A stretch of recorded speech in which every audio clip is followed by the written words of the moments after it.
जय हिंद दोस्तों, मैं मिथिलेश रायवंशी आपका मित्र आ गया अपने YouTube channel learn with myth पे। तो दोस्तों बताइए आप सब कैसे हैं। तो दोस्तों आज आप लोग को खुश हो जाना चाहिए कि आज हम लोग एक नया चैप्टर की शुरुआत कर रहे हैं। वो चैप्टर कौन सा है पूछिए? कंजंक्शन। वो क्या है? कंजंक्शन है। तो दोस्तों अल्टीमेटली हम लोगों ने प्रीपोजिशन को कंप्लीट कर लिया। अब हम लोग नए चैप्टर पे जा रहे हैं, कंजंक्शन। ठीक है ना। तो आइए हम लोग कंजंक्शन पे थोड़ी चर्चा कर लेते हैं। कंजंक्शन दोस्तों दो वर्ड से मिलकर बना है, कन और जंक्शन। कन का मतलब होता है टुगेदर और जंक्शन का मतलब होता है ज्वाइन।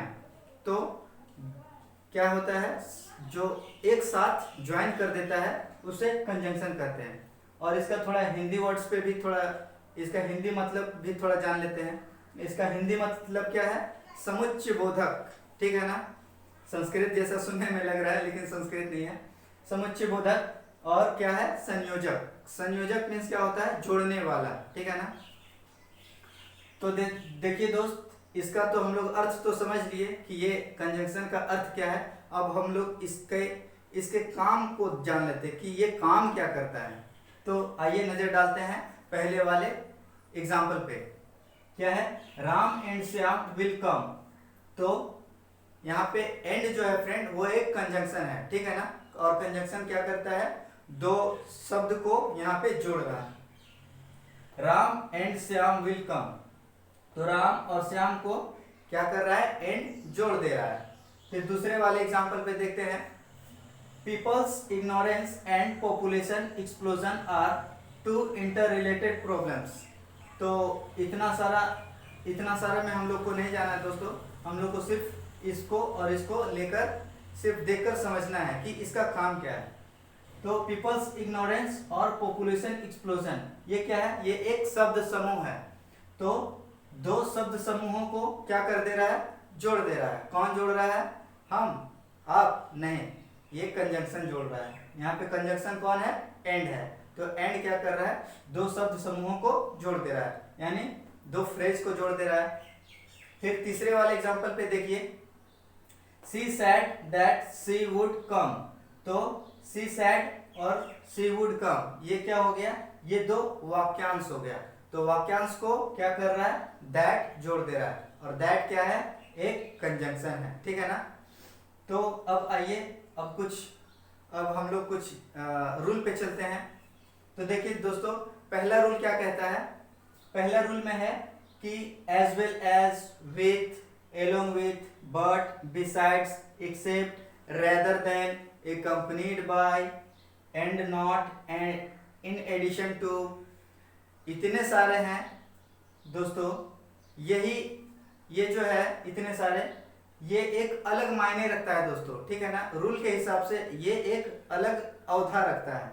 कैसे? जब तक हम लोग एग्जाम्पल को नहीं देखेंगे तो पूरा क्लियर नहीं होगा कि मैं किस संदर्भ में इसको महत्व देने का बात कर रहा हूँ। ठीक है ना।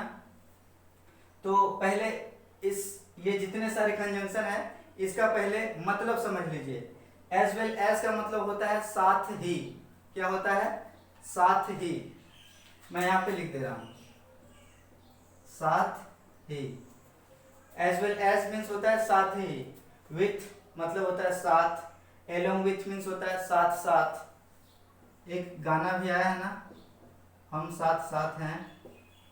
तो एलोंग विथ मीन्स होता है साथ साथ। बट, लेकिन। बिसाइड मीन्स क्या होता है? के सिवाय।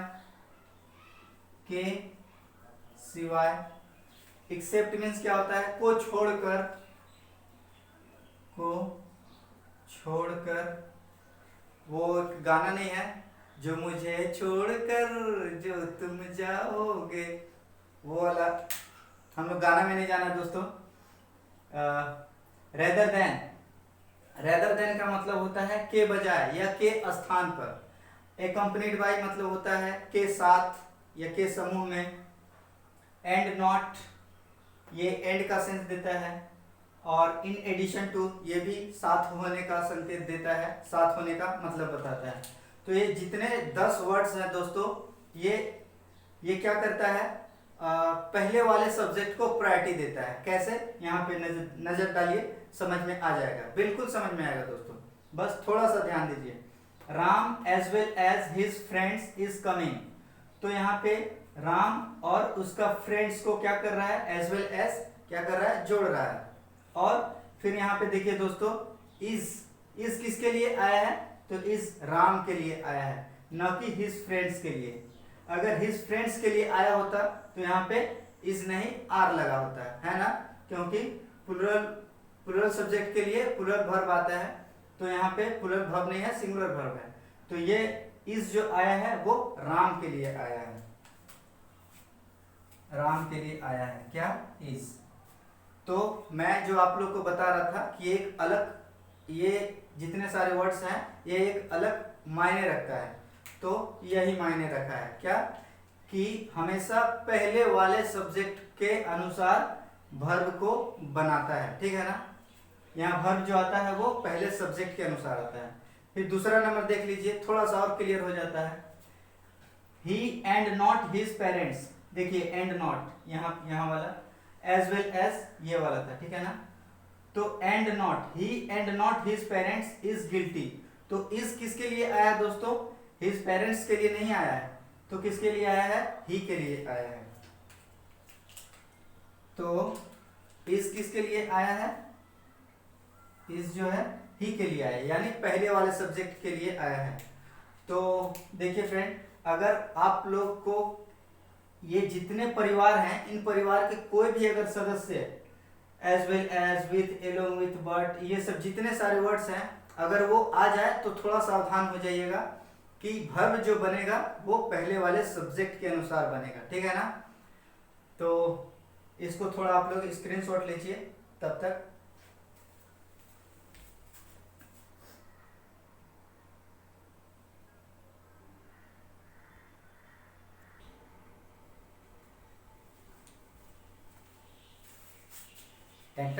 तो ब्रेक के बाद फिर से स्वागत है आप सभी का फ्रेंड, आपके अपने YouTube channel learn with mic पे।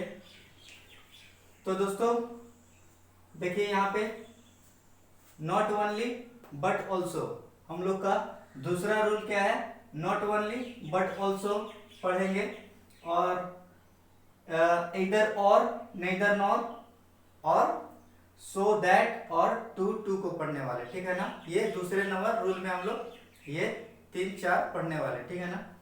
देखिए नॉट ओनली बट ऑल्सो, ये जो है फ्रेंड कोरिलेटिव कंजंक्शन है, ठीक है ना। ये हमेशा एक दूसरे के साथ साथ चलता है, बैलेंस करके चलता है। जैसे कि मान लीजिए नॉट ओनली यहाँ पे लगा है, नॉट ओनली के बाद क्या है, हिज फ्रेंड्स है, तो बट ऑल्सो के बाद भी क्या होगा, हिज पेरेंट्स। मतलब क्या कि इसके अनुसार ये नहीं आता फ्रेंड, इसके अनुसार ये आता है। जैसे कि देखिए नॉट ओनली और बट ऑल्सो जो है वो बराबरी का मौका देता है, ठीक है ना। जैसे देखिए नॉट ओनली के बाद क्या आया है, नाउन आया है, हिज फ्रेंड्स क्या है, नाउन है, तो बट ऑल्सो के बाद भी क्या आना चाहिए, नाउन आना चाहिए, ठीक है ना। तो ये सेंटेंस सही हो जाएगा। देखिए ही cheated not only his friends but also his parents, मतलब इसका क्या निकलता है कि उसने न सिर्फ अपने दोस्त को चीट किया बल्कि अपने माता पिता को भी चीट किया। नॉट ओनली का मतलब क्या होता है, ना सिर्फ, और बट ऑल्सो का मतलब क्या होता है, बल्कि, ठीक है ना। तो देखिए हिंदी में हम लोग अर्थ निकालते हैं, उसने ना सिर्फ अपने दोस्त को चीट किया बल्कि अपने पेरेंट्स को भी चीट किया, ठीक है ना। तो आप लोग को एग्जाम के टाइम में क्या करेगा कि बट ऑल्सो के बाद यहाँ पे वर्ब दे देगा और यहाँ पे नाउन दे देगा, तो गलत होगा दोस्तों। नॉट ओनली के बाद ये क्या है, नाउन है, तो बट ऑल्सो के बाद भी नाउन होना चाहिए, या बट ऑल्सो के बाद भी अगर नाउन है तो नॉट ओनली के बाद भी क्या आना चाहिए, नाउन ही आना चाहिए, ठीक है ना। तो इस चीज का ख्याल रखना चाहिए। यही सब चीज को क्या गलती करके देता है और हम लोग को ये सब चीज सुधारना होता है, ठीक है ना। चलिए अब देखिए दूसरा नंबर एग्जांपल देखते हैं। He is not only dishonest but also lazy, तो यहाँ पे क्या है, वह न सिर्फ वह ना सिर्फ बेईमानदार है, मतलब क्या, बेईमान है। डिसऑनेस्ट मीन्स क्या होता है, ईमानदार का उल्टा बेईमान। वह ना सिर्फ बेईमान है बल्कि वह लेजी भी है, वह लेजी भी है और बेईमान भी है। तो यहाँ पे क्या होगा, ये वाला एग्जाम्पल क्या सिखाने का कोशिश कर रहा है, ये वाला एग्जाम्पल हम लोग को ये सिखाने का कोशिश कर रहा है कि नॉट ओनली और बट ऑल्सो जो है हमेशा अगर नाउन आए तो, अगर नॉट ओनली के बाद अगर नाउन आए तो बट ऑल्सो के बाद भी नाउन आ रहा है। फिर यहाँ पे देखिए नॉट ओनली के बाद क्या है, एडजेक्टिव है, तो बट ऑल्सो के बाद भी एडजेक्टिव ही है। अगर नॉट ओनली के बाद अगर वर्ब होता तो बट ऑल्सो के बाद भी वर्ब ही आता, मतलब कुछ भी आएगा, नाउन, प्रोनाउन, एडजेक्टिव, एडवर्ब, ये कुछ भी आएगा तो इसके बाद अगर ये आता है एडजेक्टिव तो इसके बाद भी ये एडजेक्टिव ही आता है, ठीक है ना। तो नॉट ओनली और बट ऑल्सो जो है हमेशा बराबरी का बात करता है, ठीक है ना। इसीलिए इसको कोरिलेटिव कंजंक्शन भी कहा जाता है।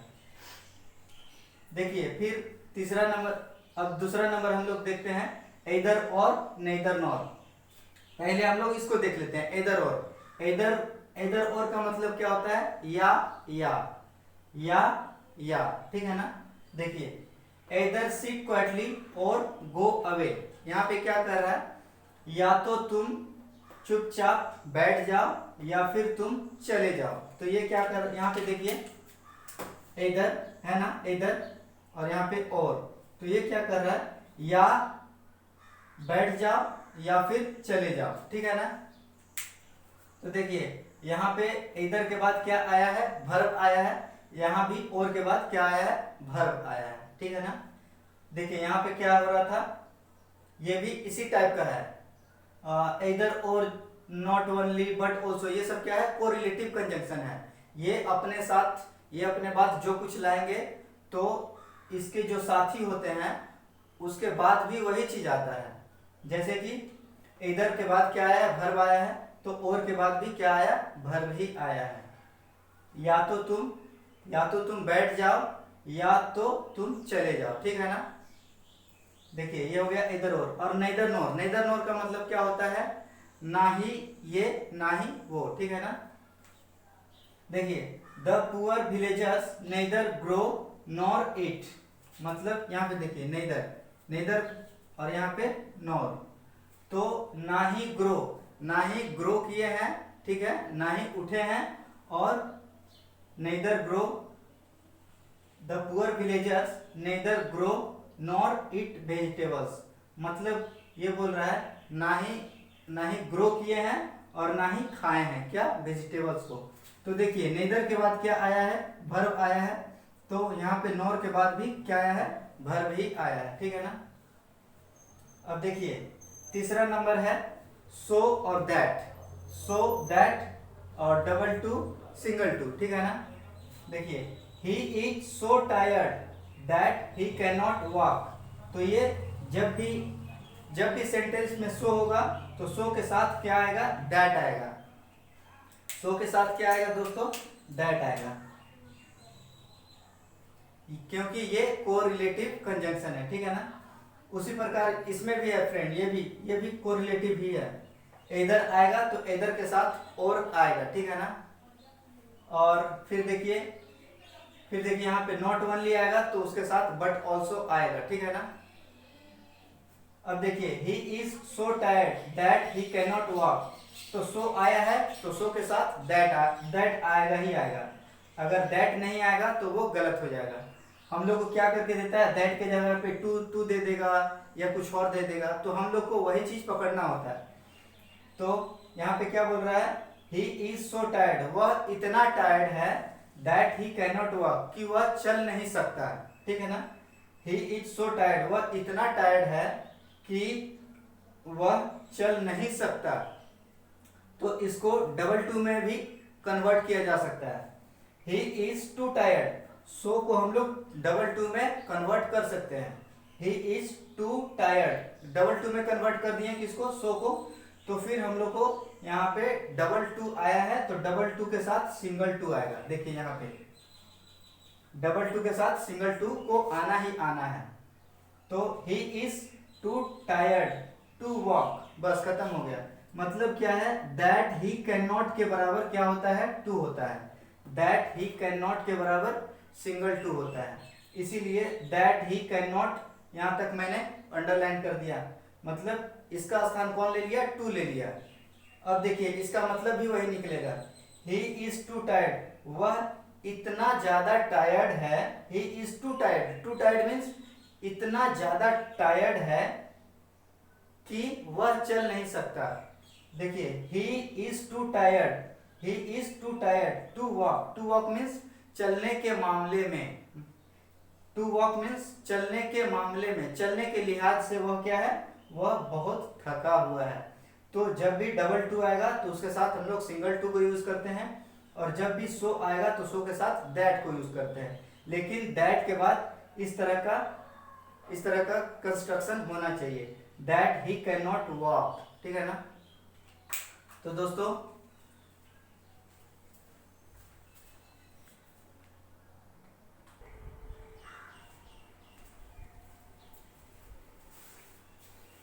जी हाँ दोस्तों, तो अब हम लोग रूल नंबर 3 को देखने वाले, ठीक है ना।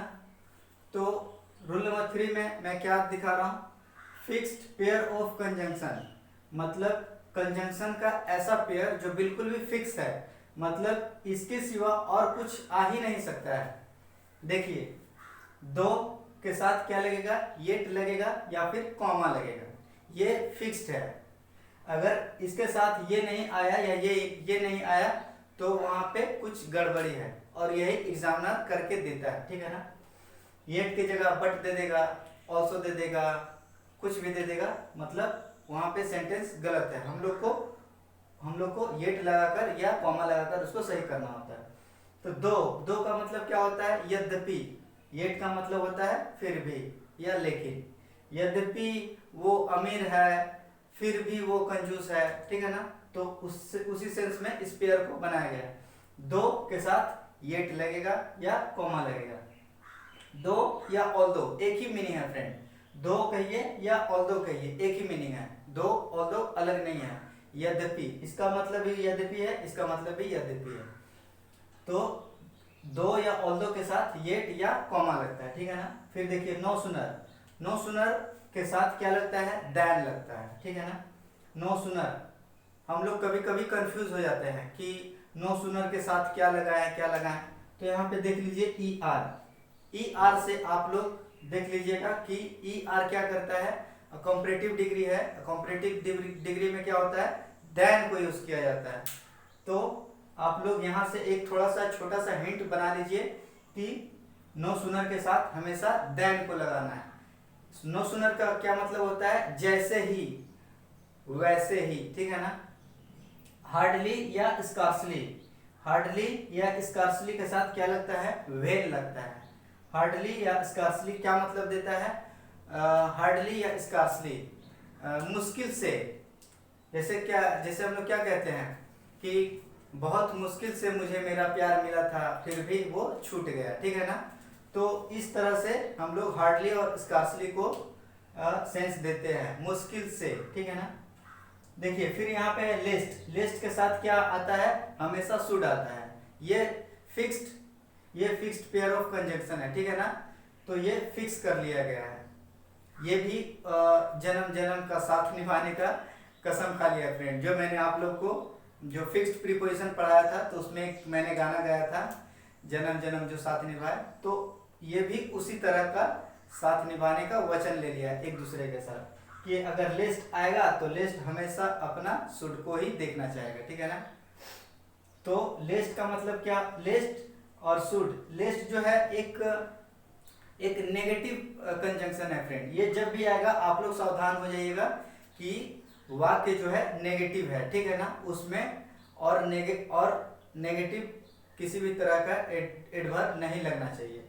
तो लिस्ट क्या मीनिंग देता है, नहीं तो या वरना। कैसे हम लोग जब शुड के बारे में पढ़ रहे थे मॉडल ऑक्सिलरी वर्ब्स में, तो मैंने आप लोग को एक एग्जांपल दिया था, run fast लेस्ट you should miss your train. तो वहां पे क्या था, लेस्ट का मतलब क्या हो रहा था, मतलब तेज दौड़ो वरना कहीं ऐसा नहीं हो कि आपका ट्रेन छूट जाए। तो उस सेंस में हम लोग लेस्ट और शुड को इस्तेमाल करते हैं। सच दैट जो होता है फ्रेंड, इसका मतलब होता है इतना, और ये होता है कि। फ्रॉम के साथ टू लगेगा दोस्तों, एज के साथ एज लगता है, पॉजिटिव और नेगेटिव ये दोनों सेंटेंस में काम आता है। लेकिन सो एज जो है फ्रेंड ये नेगेटिव में काम आता है। सो के साथ दैट लगता है, इसका मतलब इतना और की होता है। इल्स के साथ बट आता है, रेदर या अदर के साथ देन आता है, वेदर के साथ और आएगा, वेदर के साथ और आता है। वेदर या इफ, यहाँ पे इफ कर लीजिए, इफ या वेदर अपने साथ किसको लेकर आता है, और को लेकर आता है। द सेम के साथ दैट को लेकर आता है, बोथ अपने साथ एंड को लेकर आता है। तो ये जो फिक्स्ड पेयर ऑफ कंजंक्शन है फ्रेंड, ये बहुत इंपॉर्टेंट है। इससे जो है एग्जामिनर जो है एग्जाम में भर भर के क्वेश्चन बनाता है, और बहुत सारा जैसे मान लीजिए कि एरर कर रहे हैं या इम्प्रूवमेंट कर रहे हैं या फिल इन द ब्लैंक्स कर रहे हैं, ठीक है ना, तो उन सब में इन सब को भरपूर यूज करके देता है, ठीक है ना। तो हम लोग को ये सीखना बहुत ज़रूरी है। कंजंक्शन बहुत ही इजी चैप्टर है फ्रेंड, बहुत आराम से हम लोग इसको सीख सकते हैं और अच्छा खासा नंबर हम लोग उठा सकते हैं। तो दोस्तों मैं आशा करता हूँ कि मैंने आप लोग को जितना बताया, जितना समझाया, वो आपके लिए कारगर साबित हो रहा होगा। तो अगर ऐसा हो रहा है तो आप लोग लाइक, कमेंट और शेयर जरूर करिएगा, जिससे मुझे पता लगता रहे कि आप लोग को मेरा कंटेंट पसंद आ रहा है या नहीं आ रहा, ठीक है ना। तो चलिए आज का सेशन यहीं तक रखते हैं, फिर मिलते हैं अगले क्लास में। जय हिंद।